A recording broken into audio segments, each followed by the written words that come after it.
Voilà, mes très chers compatriotes, très chers amis, je viens très rapidement par cette vidéo vous entretenir quelques minutes. C'est une courte vidéo par rapport à ce que vous m'avez interpellé sur le territoire de Minembwe qui a été déclaré commune rurale par Roubaix-Roy, par ordonnance présidentielle. Et bien voilà, donc j'aimerais vous entretenir très rapidement. Il vous rappellera, il vous souviendra, voulais-je dire, que je vous ai annoncé qu'il y avait une guerre qui se menait à Minembwe. Je vous ai parlé des cargaisons d'armes qui ont quitté l'Europe. Je vous ai parlé il y a plus de 6 mois des cargaisons d'armes qui ont quitté Kinshasa pour consacrer Minembwe comme étant un territoire autonome, etc. Mais voilà, mais il fallait que je vous situe un petit peu, très rapidement, là, c'est quoi Minembwe? Minembwe, c'est en fait un territoire qui est au sud Kivu, qui a Uvira au nord-est, et qui a le territoire de Fizi. Minembwe est dans Fizi, mais vraiment le chef-lieu de Fizi est au sud-est, Uvira est au nord-est, et de l'autre côté, vous avez la réserve d'Itombwe dans les hauts plateaux d'Itombwe, la réserve naturelle. Au sud, il y a le village et localité de Kimano, et qui surplombe les plateaux qui sont en dessous, et donc Minembwe est à l'intérieur. Minembwe est très riche en coltan, en or, en climat, parce que Minembwe a 4 climats, comme en Europe, mais il a aussi des cafés, l'agro-pastoral. Minembwe a été créé d'abord par le RCD en 1999, lorsque le RCD a attaqué le Rwanda avec toute l'armée, a attaqué le Congo avec toute l'armée du Rwanda, et que donc depuis toujours, l'armée essentiellement Tutsi qui a attaqué la RDC, au prétexte qu'ils cherchaient les Interahamwe, s'était installé aussi dans ce territoire, parce que lorsqu'ils sont entrés, il y en a qui sont montés vers Goma, il y en a qui sont descendus vers le sud Kivu, et donc il y en a qui se sont installés au nord, d'autres au sud. Ceux qui se sont installés au sud, qui sont essentiellement l'armée rwandaise, a occupé, consultant les cartes géologiques des richesses de la RDC, ils sont installés à Minembwe. Alors aujourd'hui, on vous trompe et on vous dit Minembwe, c'est le territoire des Tutsis congolais. C'est faux. Parce que les Tutsis congolais disent qu'ils sont des Banyamulenge. Alors, situons géographiquement la montagne de Mulenge. La montagne de Mulenge se situe plus à 150 à 200 km tout au nord. En d'autres termes, je suis Mutetela, j'habite chez les Batetela, Mundande habite chez les Mandande, et le Mukongo habite chez les Bakongo, il parle les Kikongo, etc. Les Banyamulenge, de toute façon, aucune tribu dans notre pays ne s'appelle Banyamulenge parce que les génies belges, je vous ai toujours dit, avaient identifié que chaque ethnie en RDC répond à son nom et parle son dialecte. Mutetela parle Kitetela, les Mundande parlent Kindande, les Bashi parlent les Bayi, les Bantandu parlent Kintandu, les Bakongo parlent Kikongo, les Baluba parlent les Mongo parlent les Bangala, et c'est comme ça. Donc les Banyamulenge, 1, devaient habiter Mulenge, qui est une montagne.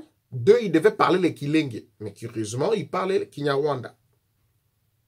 Je suis désolé de descendre dans ces descriptions qui frisent un petit peu à la discrimination, mais ça, c'est la vérité de la géostratégie, la géopolitique de la région. Et donc, ces gens-là, qui ont fui les Tutsis, qui ont fui le premier massacre des années 40-50, se sont installés là-bas.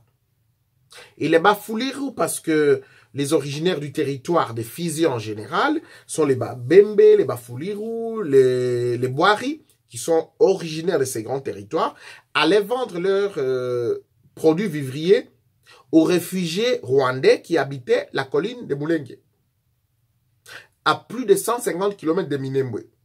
Alors pourquoi est-ce que les Roubaix-Rois trompent l'opinion internationale et l'opinion congolaise pour dire non, chez nous c'est à Minembwe, alors qu'ils sont des Banyamulenge, chez eux c'est sur la colline de Mulenge. Ça c'est un premier élément. Et les Congolais sont en train de se distraire. Il y a des éléments pour dénicher leurs mensonges. C'est tout simplement parce que là-bas, il y a du coltan, là-bas, il y a du café, là-bas, il y a de l'or. Il y a 4 climats comme en Europe. C'est tout. Ils sont venus avec la guerre de l'AFDEL, ils se sont installés là-bas pour question de richesse. C'est simplement ça. Il n'y a pas d'autre raison. Et Azarès Roubaix est arrivé à être ministre de la décentralisation en 2016. Et là, Tshisekedi n'était pas président de la République. Parce que dans cette vidéo, je voudrais établir la responsabilité de Tshisekedi. J'ouvre une parenthèse. Sa responsabilité est d'abord le fait qu'il y a la continuité de la chose publique, de la gestion de la chose publique, et le fait qu'il est garant du bon fonctionnement des institutions de la République, de la sécurité de la RDC et de notre indépendance, garant de la Constitution. Voilà. Mais il n'est pas l'auteur de ce que nous vivons dans le Kivu. Il n'est pas l'auteur de ce que nous vivons au sud Kivu, au Katanga, les Gédéons, etc. Tshisekedi se battait encore ici avec nous, ensemble avec nous, quand les Gédéons tuaient les gens entre le triangle de la mort, Bitoaba, Poeto, Manono. Ils tuaient des compatriotes katangais. Et lorsque on a érigé Minembwe, Lodja, Benadibele, Tchumbe, Lumumba-Ville en commune en 2016, Fayulu était député, Mozitu était député. Bemba était à La Haye. Katumbi était en fuite ici. Donc, il faut poser des questions aux députés. Pourquoi est-ce que vous n'avez pas vu lorsqu'on votait la loi portant statut des anciens chefs d'État? Tshisekedi n'était pas là. Mais je ne dédouane pas la responsabilité de Tshisekedi. Il est responsable. Il doit se battre pour résoudre le problème. Vous me direz, mais pourquoi est-ce qu'il a nommé Rouberois? Oui, mais parce que Rouberois appartient au FCC. Et comme vous savez, dans ce pays-là, Kabila occupe les provinces, occupe le Parlement, occupe les entreprises, occupe toute l'économie, occupe le gouvernement. Il a plus de 60% du gouvernement. Il a proposé ces gens au niveau du gouvernement et il a regardé. Tant qu'un membre du gouvernement n'a pas commis une faute comme Tunda Yakasende les restes, Tshisekedi n'a pas de raison de les révoquer. Voilà la réalité. Et donc, vous voulez que la question... Les défis que Mobutu, 32 ans de gestion, 3 ans de Laurent Désiré Kabila de gestion, 18 ans de Joseph Kabila, 53 ans, vous voulez que Tshisekedi les résolve en 2 ans. Vous n'êtes pas sérieux. Donc, la situation que nous vivons là-bas est une situation qui nous envoie un signal. Alors, est-ce que Tshisekedi peut jouer un rôle? Oui, il peut jouer un rôle. Il doit jouer un rôle. Mais n'oubliez pas que lorsqu'il prenait le pouvoir, à sa table, les rapports des Nations Unies, la section de sécurité de l'ONU, ce n'est pas mon rapport à moi, je ne parle pas du rapport du gouvernement ou des rapports des services de l'Union africaine. Les Nations Unies, la MONUSCO qui est en RDC, lui présente la liste des 153 groupes armés. 150 groupes armés, plus Kamwena Nsapu, plus le groupe d'armée qu'on appelle les Banamura, qui tuent au Kasaï, et les Mwandansemi à Kinshasa. Parce que pour les Nations Unies, Mwandansemi, qui tuait certains policiers, aux armes non conventionnelles, les Ndika, nos armes traditionnelles, je veux dire, pas traditionnelles, parce que quand on parle des armes traditionnelles, ça sent des armes à feu, des bases. Mais des armes non conventionnelles, ça veut dire les Ndika, les ceci, nos miracles. Les Nations Unies ont classé Mwandansemi comme un groupe armé à Kinshasa. Donc Tshisekedi a hérité des 153 groupes armés. Il n'est pas l'auteur. Il est responsable de la sécurité, de résoudre le problème de la RDC. Mais il n'est pas l'auteur. Il a vécu, il a reçu l'héritage à la fois des milliards de dollars des réserves de l'État, mais aussi des 53 groupes armés.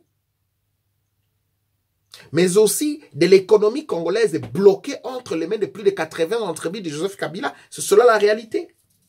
On a TRA, RVA, GECAMINE, MIBA, SONAS, OCC, OGEFREM, Régie des eaux SNEL, toutes les entreprises que vous connaissez, c'est entre les mains de Joseph Kabila. Ça, c'est des évidences. Ça, c'est des éléments que vous connaissez, c'est des évidences. Donc, où se situe la responsabilité du président de la République? C'est dans la continuité de la gestion des affaires de l'État parce qu'il en est le garant de la République. Garant de notre sécurité, de notre souveraineté. Mais de l'autre côté, il n'en est pas l'auteur. Et je vous ai situé, si Kabila est l'auteur, Kagame est l'auteur, Museveni est l'auteur, certains acteurs politiques qui étaient des députés, des sénateurs, en portent aussi la responsabilité. C'est pour ça que j'ai toujours appelé opposition, organisez-vous. Si Tshisekedi n'agit pas, mais je considère qu'il est le moindre mal, parce qu'il a toujours envoyé des signaux depuis qu'il est au pouvoir. La preuve, les 2 derniers discours du président Tshisekedi, le discours des 60 ans de l'indépendance, il a envoyé un discours fort contre Kabila. Mais le dernier discours à l'ONU, où il demande des sanctions, non seulement contre les groupes armés, mais contre les couloirs des ravitaillements. Mais les couloirs des ravitaillements sont au Burundi, sont en Ouganda, sont surtout au Rwanda. Rappelez-vous de mes vidéos, je vous ai dit, Tshisekedi est le président, le leader attendu de la région, et il commence à prendre ses distances, même de Kagame, même de tout le monde. Entre-temps, Judy River a publié son livre, etc. Tshisekedi commence à prendre distance. Et il commence à prendre distance à la fois contre les lieutenants de Kagame qui sont en RDC, qui sont ses alliés, notamment Kabila, mais aussi de la personne de Kagame lui-même. Alors vous me balancez la photo de Kabila, de Tshisekedi et Kagame, mais il est président de la République. C'est son homologue.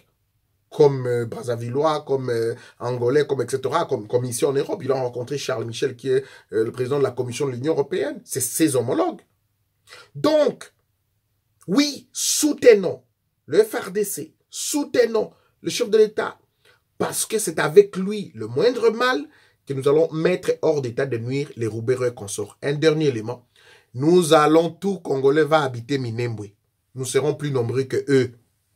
Et lorsqu'ils vont tenter l'autonomie, mais nous serons plus nombreux là-bas.